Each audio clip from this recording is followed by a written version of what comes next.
हाय सोलापूरकर, सिद्धेश्वर मंदिर एवढं छान झालेलं आहे ना पहिल्यापेक्षा. खूप छान सुविधा केलेली आहेत आणि बघण्यासारखं तर खूप मस्त काय काय केलेलं आहे आणि लाइटिंग तर एक नंबर केली आहे. खूप छान दिसत होतं. मी पहिल्यांदा संध्याकाळी सिद्धेश्वर मंदिरला गेलेली आहे आणि खूप मस्त वाटलं. सगळ्यात अगोदर छान असे पाय धुवून घेतले आणि आत एंट्री केली.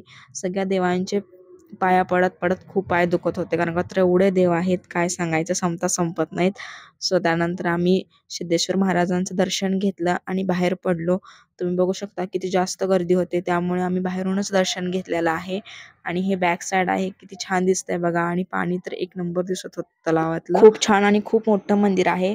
सो तुम्ही गेला नसाल तर नक्की इथे एकदा जाऊन बघा. खूप मन प्रसन्न आणि छान वाटतं. आणि आता तर सिद्धेश्वरची यात्रा सुद्धा आहे, त्यालाच आम्ही गड्डा असं म्हणतो. तिथे सुद्धा नक्की या. किती छान आहे बघा. खूप बघण्यासारखं काय काय आहे. सो तुम्ही सुद्धा नक्की या. आणि तुम्हाला हा व्हिडिओ कसा वाटला मला कमेंटमध्ये नक्की सांगा.